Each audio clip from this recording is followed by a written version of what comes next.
मेरा नाम ऐश्वर्या है। मैं उत्तर प्रदेश के संग्रामपुर गांव की रहने वाली हूँ, जहाँ मैं अपनी इकलौती बेटी के साथ रहा करती थी। मेरी बेटी 7 साल की उम्र की थी जब उसके पिता एक बीमारी के कारण हम दोनों को छोड़कर चले गए थे।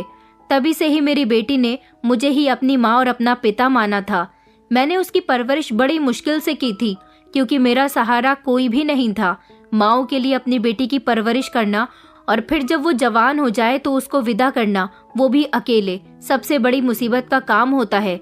मेरी बेटी रंग की सांवली थी, वो देखने में भी बहुत ज्यादा मोटी थी। मैं उसके लिए रिश्ते तलाश कर रही थी, लेकिन उसके लिए रिश्ते आ ही नहीं रहे थे।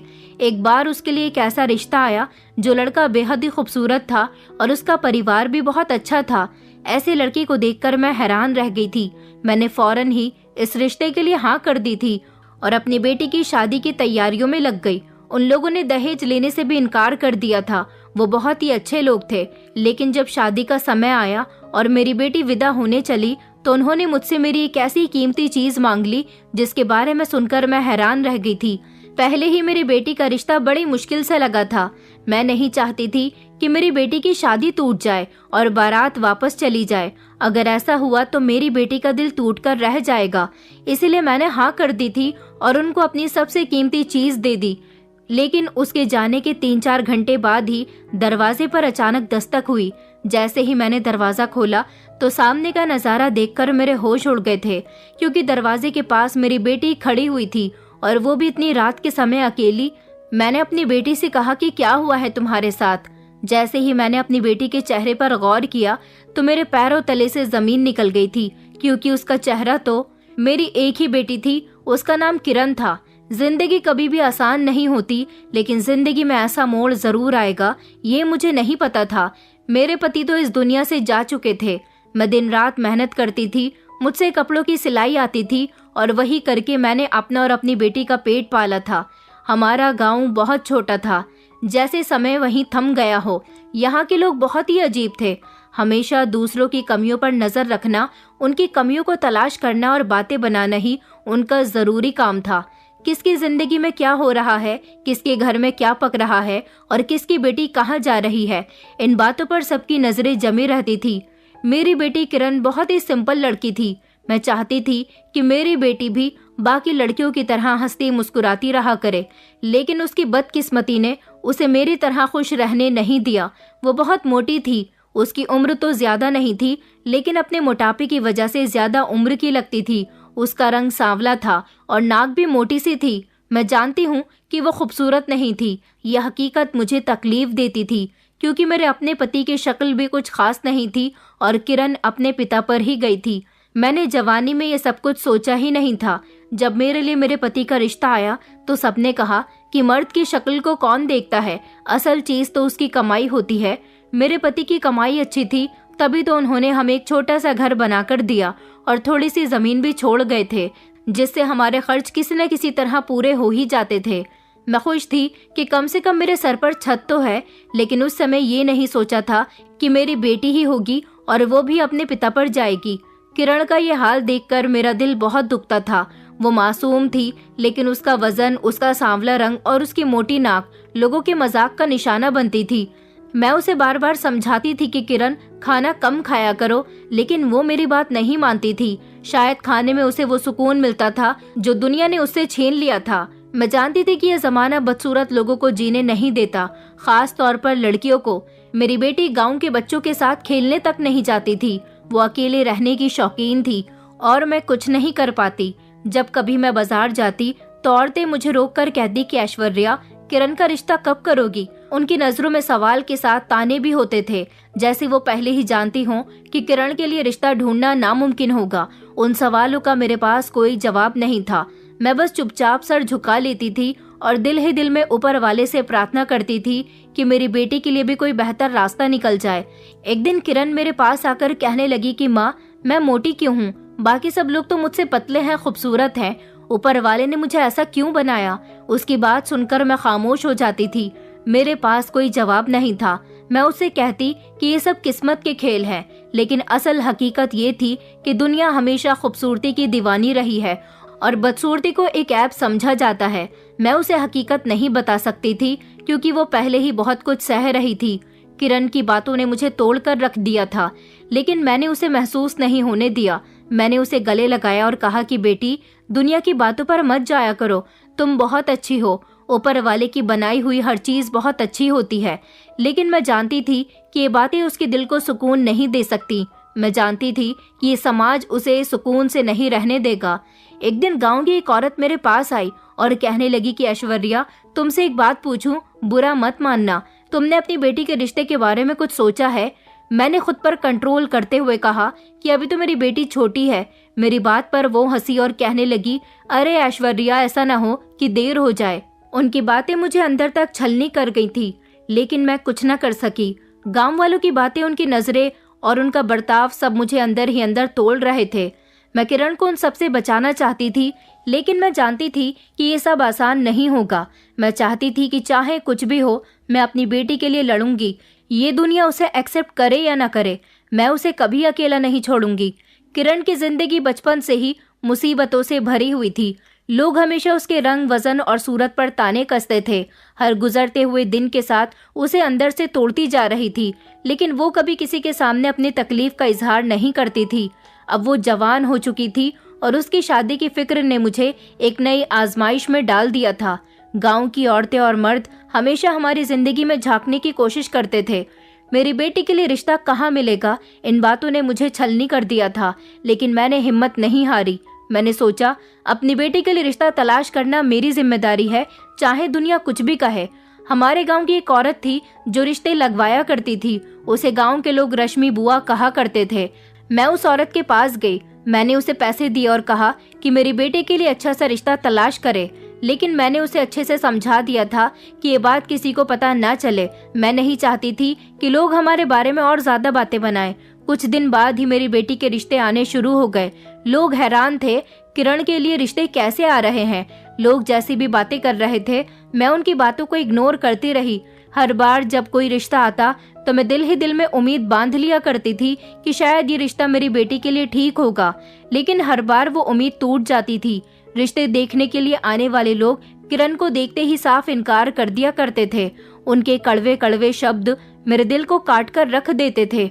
वो लोग कहते थे कि इतनी मोटी लड़की शादी के बाद अगर 2 बच्चे हो गए तब तो ये दरवाजे से भी नहीं गुजर सकेगी। कोई कहता था कि इसका रंग तो देखो, ऐसा लगता है जैसे किसी गहरे मटियाले कपड़े में लपेट दिया। उनकी बातों की वजह से मेरी बेटी का चेहरा दुखी हो जाता था, लेकिन वो कुछ नहीं कहती थी। किरण के दिल को बहलाने के लिए मैंने एक अनोखा फैसला किया था। मैंने सोचा कि मैं अपनी बेटी को खुश करने के लिए घर में एक जानवर रख लेती हूँ, क्योंकि मेरी बेटी को जानवरों का बहुत शौक था। मैंने अपनी जमा पूंजी खर्च करके एक बकरी खरीद ली। ये बकरी बहुत ज्यादा सुंदर थी और अच्छी खासी महंगी भी आई थी। उसके खूबसूरत होने से तो मुझे कोई मतलब नहीं था, लेकिन उसके आ जाने से मेरी बेटी खुश हो गई थी। उसके चेहरे पर हमेशा खुशहाली रहती थी। वो बकरी को बहुत प्यार करती थी और उसे बड़े संभाल कर रखती थी। अब हम चाय भी उसी दूध की बनाने लगे थे। बकरी का दूध महंगा होता है, इसलिए हमारा दूध बिकने लगा था और अच्छी खासी कीमत पर लोग उसे खरीद कर ले जाते थे, जिन पैसों से मेरा और मेरी बेटी का गुजारा हो जाता था। बकरी ने हमारी जिंदगी में कुछ बदलाव पैदा कर दिए थे। उसके आ जाने से मेरी बेटी घर में सारा दिन चहकती रहती थी और उसके दूध बिकने के जो पैसे हमारे पास आते थे वो भी हमारे लिए बहुत मददगार साबित हुए थे। अब घर का चूल्हा उन्हीं पैसों से जलने लगा था और हमारी ज़रूरतें कुछ हद तक पूरी हो जाती थीं। इसके अलावा जो पैसे हमारी ज़मीन के अनाज से आते थे, उन पैसों को मैं अपनी बेटी के दान दहेज के लिए बचाकर रख दिया करती थी। दान दहेज जमा करने की सोच हमेशा से ही मेरे दिल में थी, लेकिन इससे पहले मेरे पास इतने साधन नहीं थे कि मैं कुछ खरीद सकती। अब जब थोड़े बहुत पैसे आने लगे थे तो मैंने अपनी बेटी के लिए छोटा मोटा सामान खरीदना शुरू कर दिया था। किरण को मैंने इस बात का कभी एहसास नहीं होने दिया कि मैं ये सब कितनी मुश्किल से कर रही हूँ। मैं नहीं चाहती थी कि वो मेरी परेशानियों को समझे या उनसे इम्प्रेस हो। किरण के लिए ये सब कुछ बहुत ही अहम था। बकरी ने उसकी जिंदगी में जो खुशी भर दी थी वो मुझे भी सुकून देती थी। वो बकरी के साथ खेलती, उसे अपने हाथों से खिलाती और उसके साथ अपने दिल की बातें करती थी। ये सब कुछ देखकर मेरा दिल खुश होता था कि कम से कम कुछ लम्हे ऐसे थे जब वो अपनी मुश्किलों को भूलकर खुश हो सकती थी। लेकिन दुनिया की बातें अभी भी खत्म नहीं हो पा रही थी। गांव की औरतें अभी हम पर नजरें जमाए रखी हुई थी। वो मेरे पीछे बातें करती थी कि ऐश्वर्या अपनी बेटी के लिए दहेज इकट्ठा कर रही है, लेकिन इतनी मोटी लड़की को कौन अपने घर की बहू बनाएगा। मैं उन बातों को सुनकर खामोश हो जाती थी, लेकिन दिल ही दिल में प्रार्थना करती थी कि भगवान मेरी बेटी किरण के लिए कोई अच्छा सा रिश्ता निकाल दे। मेरे लिए ये समय बहुत कठिन था। एक तरफ लोगों की बातें और ताने, दूसरी तरफ किरण की खामोशी जो मुझे अंदर से मार रही थी। लेकिन मैंने हिम्मत नहीं हारी।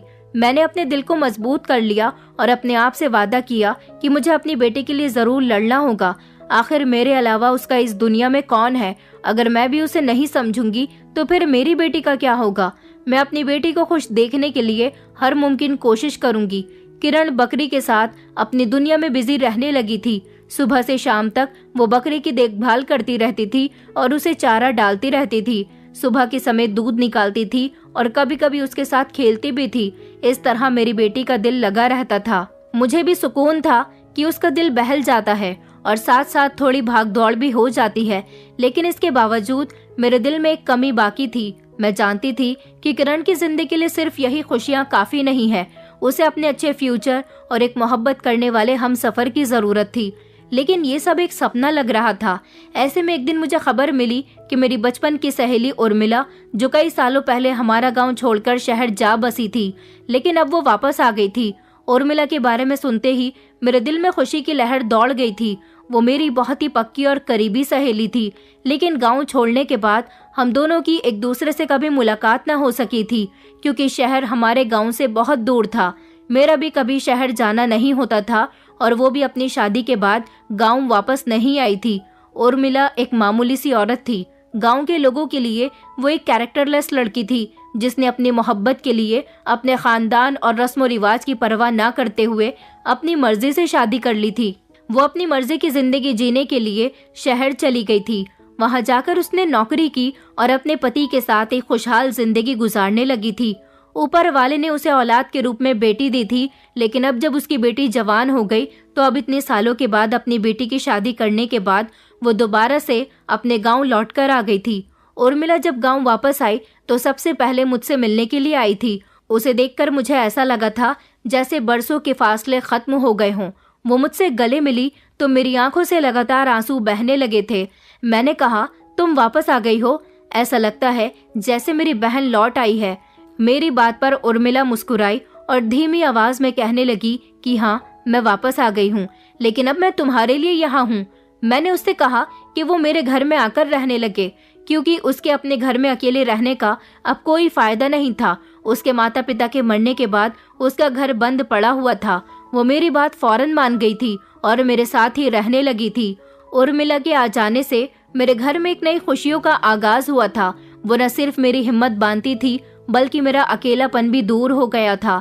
हम दोनों एक दूसरे से घंटों तक बातें करते रहते थे और अपना पुराना बिताया हुआ वक्त याद करते रहते थे और अपनी परेशानियों का हल ढूंढने की कोशिश करते थे। उर्मिला ने मुझे अपनी जिंदगी की कहानी सुनाई कि कैसे उसने अपने हक के लिए लड़ाई की और कैसे अपने पति के साथ नई दुनिया बसाई, और अब अपनी बेटी की शादी के बाद बेफिक्री के साथ वो यहाँ वापस लौट आई थी। मैंने अपने दिल की बातें उसके साथ शेयर की और उसे किरण की मुश्किलों के बारे में बताया। एक दिन उर्मिला ने किरण की मुश्किलों के बारे में बात करते हुए कहा कि ऐश्वर्या, तुम्हारी बेटी ने अपनी हालत जैसे बना रखी है, उस हिसाब से तो उसका रिश्ता मिलना आसान नहीं होगा। मैंने उदासी से उर्मिला को जवाब दिया, तो फिर मैं क्या करूं? कैसे होगा सब? उर्मिला ने शरारती अंदाज में मुस्कुराकर जवाब दिया कि जब घी सीधी उंगली से ना निकले तो उंगली को टेढ़ा कर लेना चाहिए। मैंने उसकी बात सुनकर हैरानी से पूछा कि तुम क्या कहना चाहती हो? तो वो हंसी और कहने लगी कि तुम फिक्र मत करो, मैं सब ठीक कर दूंगी। लेकिन मैं उसकी बातों से पूरी तरह बेफिक्र नहीं थी और उर्मिला हमेशा से ही अपनी जिंदगी के फैसले अपने हिसाब से करती थी और इसी वजह से गांव के लोग उसके बारे में उल्टी सीधी बातें बनाया करते थे। वो अक्सर कहते थे कि कोई भी लड़की उर्मिला जैसी न निकले। गांव के लोगों से ऐसी बातें सुनकर भी उर्मिला अपनी जिंदगी अपने हिसाब से ही जीती थी और लोगों की बातों को इग्नोर करती थी। वो कहा करती थी कि अगर अपने लिए अच्छा बनना है तो जमाने की नजर में बड़ा बनना ही पड़ता है। उर्मिला ने मुझे यकीन दिलाया कि वो किरण के लिए कोई न कोई बेहतर हल निकाल ही लेगी। उसके शब्दों में इतना भरोसा था कि मुझे लगा कि शायद वो सच में कुछ कर सकती है, लेकिन मेरे दिल में अभी भी भरोसा नहीं था। मुझे शक था कि इस गांव की अजीब रिवायतें और लोगों के जहरीले बर्ताव के बीच उर्मिला वाकई कुछ कर सकेगी या नहीं। उर्मिला के आने से मेरा दिल कुछ हल्का तो हुआ था, लेकिन उसके एक्सपेरिमेंट, उसकी बातें और उसके भरोसे ने मुझे उम्मीद दिलाई थी। लेकिन अंदर से मैं अभी भी बेबस और कमजोरी महसूस कर रही थी। किरण को देखकर मेरा दिल कटता था, तो मैं उर्मिला के वादों के सहारे किसी चमत्कार की उम्मीद करने लगी थी। उर्मिला के आने के बाद जैसे मेरी जिंदगी एक नए रास्ते पर मोड़ ले रही थी। उसने अपनी जिंदगी के कड़वे लम्हों को भुलाकर मेरी और किरण की जिंदगी बेहतर बनाने का बेड़ा उठा लिया था। एक दिन उसने मुझे हैरान कर दिया था। उसने मुझे बताया कि उसने अपना गांव वाला घर बेच दिया है और सारे पैसे मेरे घर पर लगा दिए। मैंने बेयकीनी से उससे पूछा, उर्मिला, तुम ये सब क्यों कर रही हो? तुम्हें हमारे लिए इतना सब करने की जरूरत नहीं है। उसने मुस्कुराते हुए मेरी बात का जवाब दिया कि मेरे पास तुम्हारे अलावा और है ही कौन।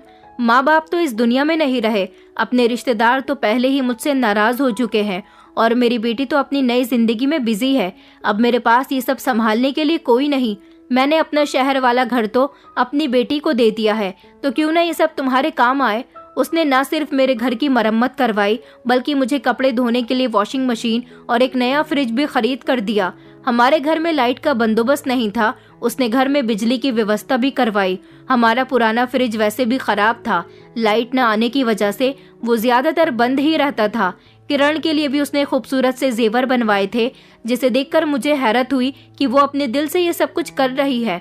उर्मिला की दोस्ती का ये हाल था कि जब मैंने उससे कहा कि मुझे लोगों को बता देना चाहिए कि तुम मेरी इस तरह से मदद कर रही हो, उसने मुझे लोगों को कुछ भी बताने से साफ इनकार कर दिया। उर्मिला कहने लगी कि तुम्हें किसी को भी कुछ नहीं बताना, बस सबको कहना है कि ये ऊपर वाले की देन है। उर्मिला की ये बात सुनकर मुझे उसकी शख्सियत और भी ज्यादा गहरी लगने लगी थी। गांव के लोग हैरान रह गए थे। हर तरफ बात हो रही थी कि ऐश्वर्या की तो जैसे लॉटरी निकल आई है। कोई कहता कि ये सब अचानक कैसे मुमकिन हो गया, कोई कहता कि ऐश्वर्या को कोई खुफिया खजाना मिल गया। मैं भी सबको यही जवाब देती थी कि ऊपर वाले का लाख लाख शुक्रिया है, वही मुझे सब कुछ देता है। लेकिन अंदर से मैं जानती थी कि ये सब उर्मिला की वजह से हो रहा था। उर्मिला का कैरेक्टर हमेशा से ही साफ रहा था, लेकिन वो अपनी जिंदगी की जंग जीत कर वापस आई थी। उसने अपनी मोहब्बत के साथ खुशहाल जिंदगी गुजारी और बेटी की शादी अच्छी जगह पर कर दी। वो गांव के लोगों के लिए एक अजीब इंसान थी, जिसे लोग कभी समझ न पाए थे। शायद इसी वजह से लोगों को उसके फैसले बेमतलब के लगते थे। अभी उसे यहाँ आए हुए 2-3 महीने ही गुजरे थे कि हमारे घर में एक अच्छा रिश्ता आया। ये पहला मौका था कि किरण के लिए कोई रिश्ता खुद चलकर हमारे घर आया था। मैंने जब सुना तो मुझे तो यकीन ही नहीं आया। मैं सोचने लगी कि जरूर कोई कमी होगी, शायद लड़का पहले से ही शादीशुदा हो या फिर उसमें कोई कमी हो। लेकिन जब मुझे लड़के के बारे में इंफॉर्मेशन मिली तो मैं हैरान रह गई थी। लड़का न सिर्फ कम उम्र का था, बल्कि खूबसूरत भी था। उसका रंग साफ और देखने में हैंडसम था। उसका परिवार भी अच्छा और खुशहाल था, लेकिन उनके बारे में एक बात सुनने को मिली थी कि वो लोग बहुत लालची लोग हैं। मैंने सोचा कि लालच तो आजकल हर किसी में होता है, ये कोई बड़ी बात नहीं है। उनके लालच को नजरअंदाज करते हुए मैंने इस बारे में उर्मिला से बात की। उसने कहा कि ऐश्वर्या, ये रिश्ता खुद चलकर तुम्हारी बेटी के लिए यहाँ से आया है। इतनी मुश्किल के बाद ये खुशियाँ तुम्हें मिली हैं, तो तुम्हें इनका स्वागत करना चाहिए। लड़के वालों ने रिश्ते की बात करने के लिए हमारे घर आने की परमिशन मांगी। उनका कहना था कि वो हमारी बेटी को देखकर रस्म करना चाहते हैं और साथ ही साथ मेरी बेटी के लिए वो कुछ तोहफे भी लाना चाहते हैं। ये सब सुनकर मेरा दिल खुश हो गया था। मेरी आंखों में आंसू आ गए थे। उर्मिला ने कहा कि ये वक्त खुश होने का है और तुम्हें इन लम्हों को दिल से एक्सेप्ट करना चाहिए। उर्मिला की बातों ने मुझे थोड़ा हौसला दिया, लेकिन मेरे दिल में एक अजीब सा डर भी था। क्या सच में ये सब हकीकत है? क्या किरण की जिंदगी में खुशियों का ये दौर आ सकता है? लेकिन उर्मिला के साथ और उसके साथ ने मुझे ये भरोसा दिया कि ये सब मुमकिन है। ऊपर वाले का शुक्रिया अदा किया और प्रार्थना की कि ये रिश्ता मेरी बेटी के लिए खुशियों का रास्ता बने। लड़के वाले जब हमारे घर आए तो जैसे पूरे मोहल्ले में तहलका मच गया। हर कोई हैरान था कि किरण जैसे लड़की के लिए गांव की सबसे खूबसूरत और काबिल लड़के का रिश्ता आया है। वो सब किरण के साथ बातें कर रहे थे, हमारे घर का जायजा ले रहे थे और यहाँ तक कि हमारे फर्नीचर और चीजों के बारे में भी सवाल उठा रहे थे। उनके बिहेवियर से जाहिर हो रहा था कि वो लोग लालची हैं, लेकिन उनकी बोलचाल बहुत अच्छी थी क्योंकि वो बहुत खुश लग रहे थे। लड़की के पिता ने कहा कि हमें तो बस आपकी बेटी चाहिए, हम अपनी तरफ से ये रिश्ता पक्का करते हैं और शादी 1 महीने बाद करेंगे। ये सुनकर मेरा दिल खुशी से भर गया, लेकिन मैं कुछ परेशान भी थी। मैंने कहा कि 1 महीने में हम तैयारी कैसे करेंगे, शादी का बंदोबस्त भी करना है और दहेज का भी। लड़के की माँ ने फौरन ही जवाब दिया कि दहेज की तो हमें जरूरत ही नहीं है, इतनी प्यारी बेटी हमें दे रही हो, यही हमारे लिए सबसे बड़ा तोहफा है। मुझे ये सब कुछ एक सपने की तरह लग रहा था। ये वही लोग थे जो कुछ महीने पहले मेरी बेटी को उसके मोटापे की वजह से नजरअंदाज करके चले गए थे, और आज यही लोग मेरी बेटी की तारीफों के पुल बांध रहे थे। उनके बिहेवियर के ऐसे बदलाव ने मुझे हैरान करके रख दिया था। किरण भी खुश थी, पहली बार वो किसी के सामने शर्मिंदगी महसूस नहीं कर रही थी। लड़के वालों की तरफ से मिलने वाली इज्जत और ध्यान ने उसके दिल में खुशी पैदा कर दी थी। वो जो हमेशा खुद को एक बोझ समझती थी, आज उसकी आंखों में उम्मीद और खुशी की झलक थी। लड़के वालों का कहना था कि वो जल्द से जल्द शादी करना चाहते हैं। उर्मिला ने मुझे समझाया कि ऐश्वर्या, ज्यादा सोचने की जरूरत नहीं है। जब अच्छा रिश्ता मिल रहा है तो शादी जल्द से जल्द करना ही बेहतर है। वक्त को बर्बाद मत करो। मैंने उर्मिला की बात मानी और शादी की तारीख तय कर दी। पूरा गांव हैरान था कि किरण जैसी लड़की की शादी होने जा रही है। ये लोग चुप बैठने वालों में से नहीं थे। हर तरफ बातें हो रही थी। कोई कहता था कि ये कैसे मुमकिन हुआ, तो कोई कहता कि लड़के वालों को जरूर कोई धोखा दिया गया होगा या फिर लड़के वाले लालची होंगे। जब मेरे रिश्तेदारों ने ये बात सुनी तो मैंने कहा कि लड़के वाले लालची हैं तो क्या हुआ, सबसे बड़ी बात तो ये है कि वो मेरी बेटी को एक्सेप्ट कर रहे हैं, जो पूरी जिंदगी लोगों के तानों का निशाना बनी है। उनका दिल साफ है, यही काफी है। हमने जल्द से जल्द शादी की तैयारियां शुरू कर दी। अपनी बेटी के लिए मैंने जो थोड़ा बहुत सामान इकट्ठा किया था वो भी मैंने उसे देने का फैसला कर लिया था, और बाकी की तैयारी उर्मिला ने मेरे साथ करवा दी थी। उसने मुझसे कहा कि ऐश्वर्या, ये मौका बार बार नहीं आता, अपनी बेटी के लिए खुशी से सब कुछ करो। लड़के वालों ने हमें शादी की तरफ से ज्यादा परेशान नहीं किया। वो खुद भी तैयारियों में बिजी थे और बार बार कहते कि हमें दहेज की कोई जरूरत नहीं है। आजकल के जमाने में ऐसे लोग कम ही देखने को मिलते हैं। किरण के अंदर एक नया जोश आ गया था। वो अपनी बकरी का ख्याल रखने के साथ साथ अपनी शादी की तैयारियां भी कर रही थी। उसने अपनी जिंदगी में पहली बार महसूस किया कि वो किसी के लिए जरूरी है। शादी की तारीख जैसे जैसे करीब आ रही थी, मेरे दिल में खुशी और सुकून बढ़ता चला जा रहा था। ये वो लम्हा था जिसको मैंने कभी सपने में भी नहीं सोचा था। ये सब कुछ उर्मिला की वजह से मुमकिन हो पाया था, जिसने हमारी जिंदगी में खुशियां लाने के लिए अपना सब कुछ कुर्बान कर दिया। शादी का दिन करीब आ गया था और घर में खुशियां थी। किरण दुल्हन बनी तो जैसे सबकी आंखों को भा गई। वो जो हमेशा अपनी शक्ल सूरत को कोसती थी, आज खूबसूरत कपड़े, जेवर और मेहंदी में किसी खूबसूरत राजकुमारी से कम नहीं लग रही थी। गांव की औरतें उसे देखकर हैरान हो रही थी और उसकी तारीफ किए बिना नहीं रह सकी। शादी दोपहर में रखी गई थी ताकि सारे मेहमान समय पर आ सके और शाम तक विदाई का इंतजाम हो जाए। सब कुछ बिल्कुल ठीक चल रहा था, लेकिन विदाई से कुछ समय पहले लड़के वालों ने एक ऐसी डिमांड कर दी जिसने हमें हैरान कर दिया। लड़के के पिता ने अचानक हमसे कहा कि हमने आपसे दहेज में तो कुछ नहीं मांगा, लेकिन हमें आपसे एक चीज चाहिए। ये सुनकर मेरा दिल धड़कने लगा। मेरे दिमाग में कई सारे सवाल आने लगे। आखिर वो क्या चीज है जो वो मांगने वाले हैं? मैंने खुद पर काबू करते हुए कहा कि जी बताइए, आपको क्या चाहिए? उनके मुंह से निकलने वाले शब्दों ने हम सबको हैरान कर दिया। उन्होंने कहा कि हमें आपकी बकरी सुंदरी चाहिए। ये सुनकर पूरे घर में खामोशी छा गई। ये बकरी जो हमारे लिए किसी जायदाद से कम नहीं थी, इसकी देखभाल मेरी बेटी अपनी जान से ज्यादा करती थी, वही बकरी अब दहेज के तौर पर मांगी जा रही थी। मैं हैरान थी कि ये बकरी हमारी कमाई का इकलौता साधन थी। वो न सिर्फ दूध देती थी, बल्कि उसके जरिए हमारे घर का खर्च चलता था। किरण की शादी के बाद वो बकरी ही मेरे लिए सहारा थी। मैंने इनकार करते हुए कहा कि मैं अपनी सुंदरी आपको नहीं दे सकती। ये मेरे लिए मेरी बेटी जैसी है। मेरी बेटी के बाद मेरे पास एक यही कीमती चीज है जो मुझे सुकून देती है। लेकिन लड़के के माता पिता जिद करने लगे। उन्होंने कहा कि आपके पास तो काफी कुछ है, ये बकरी हमारे लिए ज्यादा स्पेशल है। जब मैंने इनकार किया तो उर्मिला ने मेरा हाथ थाम लिया। उसका मतलब था कि मैं इनसे ज्यादा बहस ना करूं। उसने बीच में बोलते हुए कहा कि ऐश्वर्या, बेटियों की खुशी के लिए माएं सब कुछ कुर्बान कर देती हैं। अगर ये बकरी दे देने से तुम्हारी बेटी का फ्यूचर सिक्योर हो सकता है तो ये सौदा महंगा नहीं है। मैं हैरान थी कि उर्मिला क्यों ये सब कुछ कह रही है। मैंने कहा, उर्मिला, इस बकरी का दूध बेचकर हमारा गुजारा होता है, अब तो मुझसे सिलाई भी नहीं होती। उर्मिला ने मुस्कुराकर कहा कि अरे मैं हूं ना, तुम फिक्र मत करो, अपनी बेटी की शादी करो। उर्मिला के समझाने पर मैंने अपना दिल साफ किया और बकरी देने के लिए राजी हो गई। ये फैसला मेरे लिए आसान नहीं था, लेकिन अपनी बेटी के लिए मैंने एक कुर्बानी दे दी।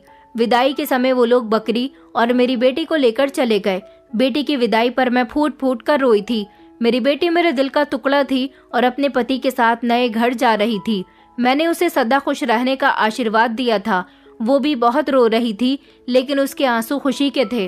वो लोग भी मेरा शुक्रिया अदा करके चले गए थे। मेरा दिल उदास हो गया था, लेकिन मेरी बेटी अब अपनी नई जिंदगी की शुरुआत करने जा रही थी। मुझे तसल्ली थी, अब वो अपने घर में खुश रहेगी।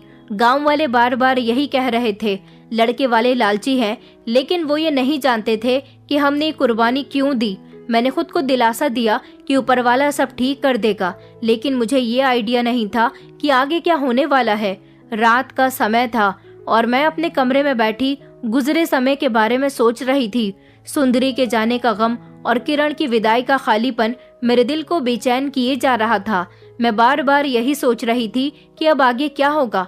उर्मिला ने तो ये कह दिया था कि वो घर चलाने में मेरा साथ देगी, लेकिन मैं जानती थी कि ये उसकी जिम्मेदारी नहीं है। वो तो यहाँ मेहमान थी और मेहमान हमेशा नहीं रहते।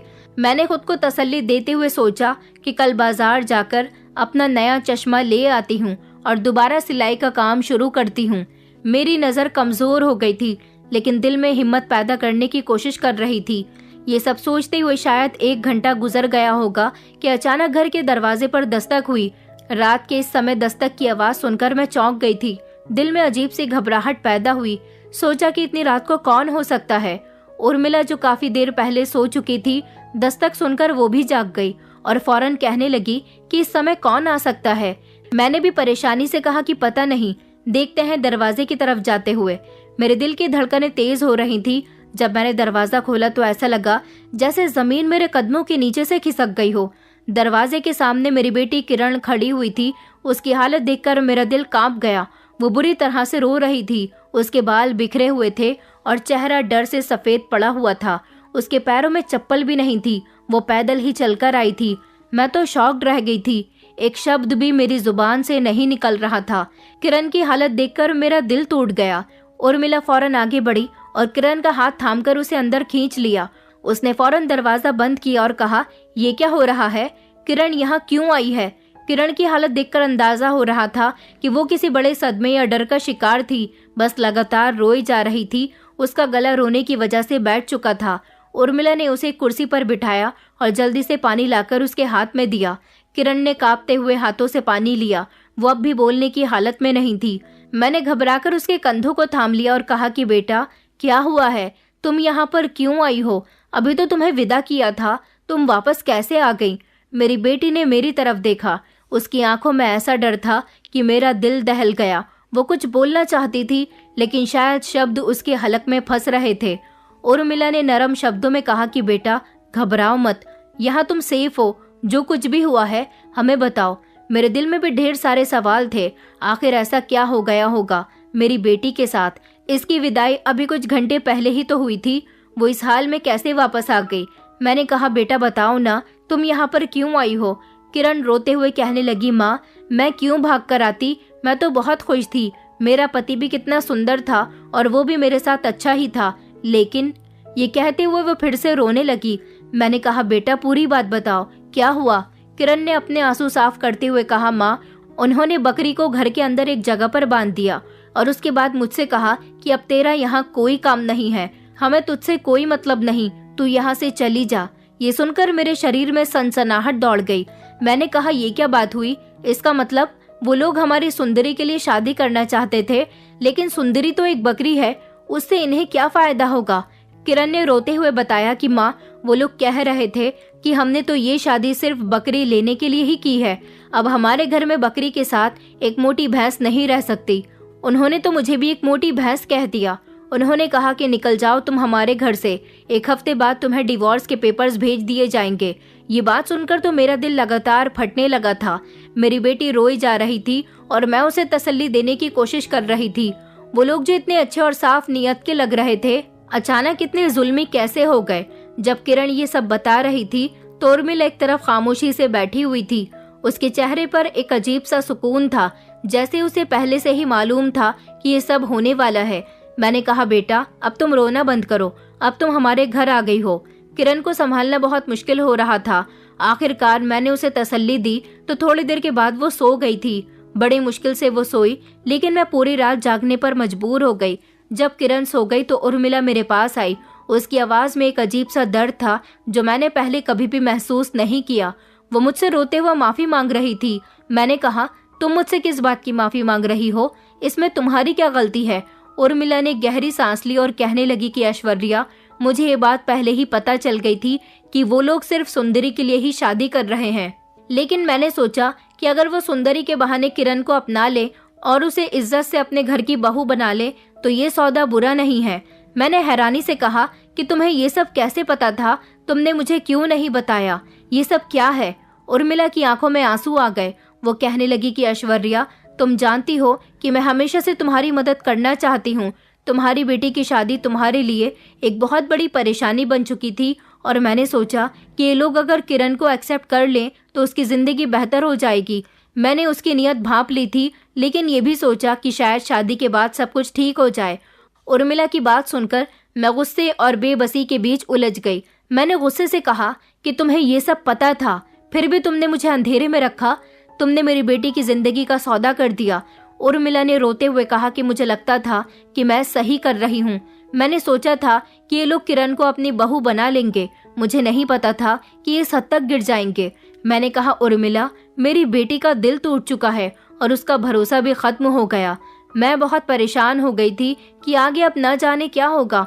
उन लोगों ने हमें धोखा दिया था। मेरी बेटी के सपनों का घर टूट चुका था। वो सारी रात रोती रही और मैं खुद को कोसती रही कि मैंने ऐसे लोगों पर भरोसा क्यों किया। उर्मिला की सोच ने मेरी बेटी को एक नया जख्म दिया था। उर्मिला ने मुझे एक ऐसी बात बताई थी जिसे सुनकर मेरे पैरों तले से जमीन निकल गई थी। वो मेरे सामने नजरें झुकाकर बैठी हुई थी, जैसे अपनी गलती के लिए बहुत ज्यादा शर्मिंदा हो। लेकिन मुझे ये समझ नहीं आ रहा था कि वो इतना बड़ा कदम कैसे उठा सकती है। मैंने गुस्से से कहा, उर्मिला, तुम्हें ये हक किसने दिया कि तुम मेरी बेटी की जिंदगी के साथ खेल खेलो? उर्मिला कहने लगी कि मेरी नियत बुरी नहीं थी। तुम जानती हो कि किरण जैसी लड़की की शादी होनी आजकल के दौर में कितनी मुश्किल है।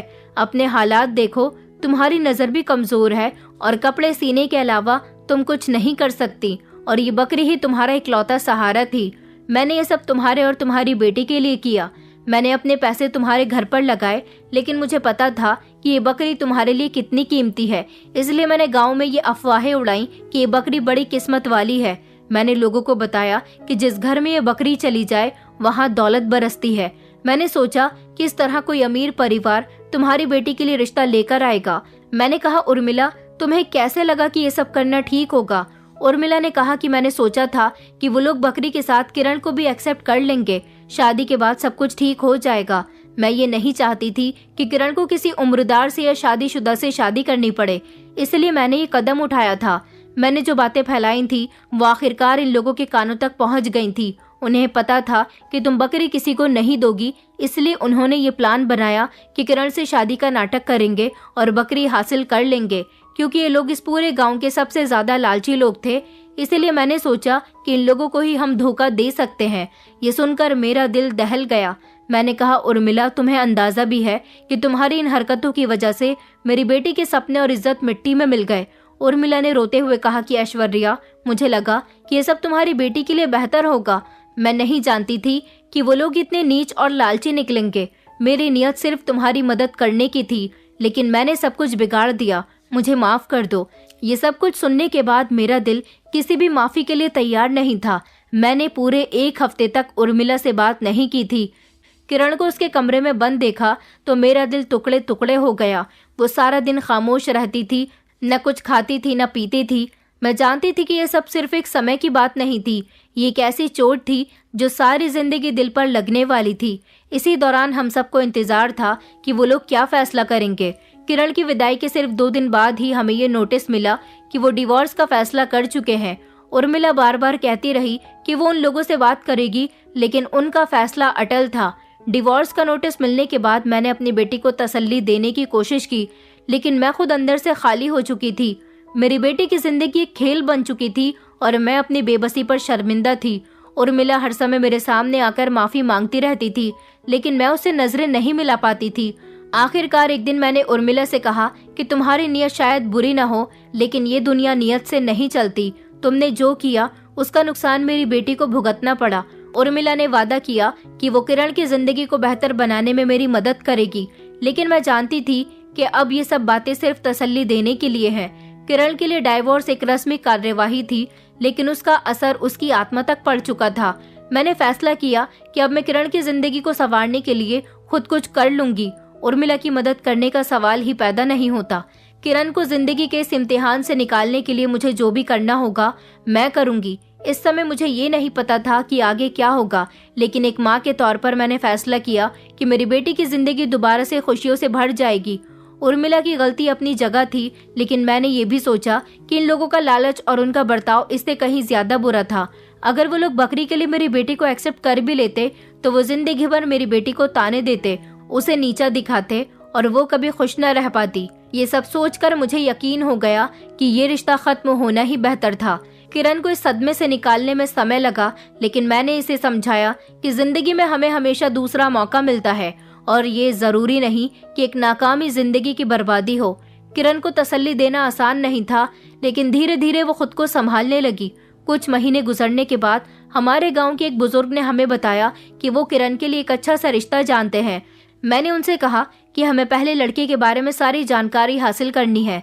लड़के का नाम ऋतिक था। वो एक शरीफ आदमी था जो शहर में अच्छी नौकरी करता था। उसकी सैलरी भी मामूली सी थी और उसकी पहली पत्नी इस दुनिया को छोड़कर जा चुकी थी। उसका एक बेटा भी था जो अपने दादा दादी के पास रहता था। ऋतिक ने खुद अपनी माँ के जरिए किरण का रिश्ता मांगा था। मैंने फैसला किया कि इस बार कोई बात छुपाई नहीं जाएगी। ऋतिक की माँ हमारे घर पर आई तो मैंने किरण की पहली शादी और उसके नाकाम अंजाम के बारे में खुलकर बता दिया था। मुझे डर था कि शायद वो ये सुनकर रिश्ता खत्म कर देंगे, लेकिन हैरत की बात ये थी कि जब ऋतिक की माँ ने सब कुछ जानते हुए भी मेरी बेटी को एक्सेप्ट कर लिया। उन्होंने कहा कि हमारा बेटा एक अच्छा इंसान है और वो अपनी जिंदगी के लिए एक अच्छी हमसफर चाहता है। हमें आपकी बेटी पसंद है। ऋतिक और किरण की बातचीत भी करवाई गई थी ताकि दोनों एक दूसरे को समझ सकें। ऋतिक ने किरण से कहा, मैं ये नहीं जानता कि आप अपना बीता हुआ कल भूल जाओगी, लेकिन मैं वादा करता हूँ कि आपको कभी आपका पुराना समय याद नहीं आने दूंगा। मैं आपको इज्जत दूंगा और एक नई जिंदगी शुरू करने का मौका दूंगा। ये बात सुनकर किरण के चेहरे पर एक उम्मीद की झलक नजर आई थी। मुझे लगा कि शायद ये वो इंसान है जो मेरी बेटी के टूटे हुए दिल को जोड़ सकेगा। किरण की शादी सिंपल तरीके से की गई। इस बार किसी तरह का धोखा झूठ नहीं बोला गया। उर्मिला ने भी शादी की तैयारियां बढ़ चढ़कर की थी। किरण की विदाई के समय मेरे दिल में खुशी के साथ साथ सुकून भी था कि अब वो ऐसे घर जा रही है जहां उसे इज्जत और मोहब्बत मिलेगी। ऋतिक ने किरण को शहर ले जाकर अपना घर बसाया। किरण ने उर्मिला के फोन पर फोन करके मुझे बताया कि वो अपनी ससुराल में बहुत खुश है। उसका पति उसका बहुत ख्याल रखता है और वो एक दूसरे के साथ बहुत इज्जत और मोहब्बत से रहते हैं। किरण की शादी के बाद मैं और उर्मिला एक बार फिर से अकेले रह गए। मैंने उर्मिला को माफ कर दिया था क्योंकि उसकी नीयत बुरी नहीं थी और उसने अपनी गलती भी एक्सेप्ट कर ली थी। हम दोनों ने मिलकर फैसला किया कि अपनी बाकी जिंदगी सुकून और मोहब्बत के साथ गुजारेंगे। उर्मिला और मैं अब दोनों बहनों की तरह रहते हैं। वो मेरे कामों में मदद करती है और मैं उसकी मौजूदगी को अपनी जिंदगी का एक अहम हिस्सा मानती हूँ। जिंदगी हमें हमेशा मुश्किलें देती है, लेकिन इन मुश्किलों के साथ ही हमें नए मौके भी मिलते हैं। ये सच है कि किरण के साथ जो हुआ वो किसी भी माँ के लिए एक बड़ा इम्तिहान था, लेकिन मैं खुश हूँ कि उसकी जिंदगी में एक नया और खूबसूरत समय शुरू हो चुका है। अब वो अपनी जिंदगी के इस मोड़ पर खड़ी है जहाँ उसे इज्जत, सुकून और खुशियाँ नसीब है। मुझे यकीन है कि हमारी कहानी उन लोगों के लिए एक ऐसा सबक है जो अपने बच्चों के लिए बेहतर चाहते हैं, लेकिन उनकी खुशियों के लिए किसी झूठ या धोखे का सहारा लेने की जरूरत रखते हैं। जिंदगी हमेशा हमें दूसरा मौका देती है, बस हमें इस मौके को पहचानना और उसका इस्तेमाल करना आना चाहिए। हमारे समाज में लड़कियों के रिश्ते तय करते समय उन्हें बारीकी से जाना जाता है। मोटी न हो, पतली हो, गोरी हो, काली न हो, कद लंबा हो, एजुकेटेड ज्यादा हो, लेकिन कमाई ना करती हो। ये सब मनगढ़ंत सोच है जिसकी वजह से अक्सर लड़कियों को शर्मिंदगी महसूस करवाई जाती है। इंसान की असल पहचान उसके कैरेक्टर, बिहेवियर और उसकी इंसानियत को दी जानी चाहिए, ना कि उसकी खूबसूरती को। ये सोचना जरूरी है कि जिस रिश्ते की बुनियाद सिर्फ दिखावे की खूबसूरती या दौलत पर रखी जाए वो कभी खुशगवार नहीं हो सकता। हर इंसान अपनी खूबियों और कमियों के साथ पूरा होता है। ये जरूरी है कि हम बेटियों को ये यकीन दिलाएंगे वो जैसी भी है बहुत सुंदर है, बहुत अच्छी है, उन्हें किसी की तारीफ की जरूरत नहीं। याद रखें, खूबसूरती दिल की होती है और इज्जत मोहब्बत वो बुनियाद है जो एक कामयाब जिंदगी की पहचान खड़ी करती है। हमें अपनी सोच बदलनी होगी ताकि हम अपनी बेटियों को वो मकाम दे सकें जो वो सच में डिजर्व करती हैं। दोस्तों, उम्मीद करती हूँ आपको हमारी कहानी पसंद आई होगी। कहानी पसंद आई है तो वीडियो को लाइक करें, चैनल पर नए हैं तो चैनल को सब्सक्राइब करें और हाँ, नोटिफिकेशन बेल को जरूर दबाएं ताकि अगली अपडेट सबसे पहले आपको मिले।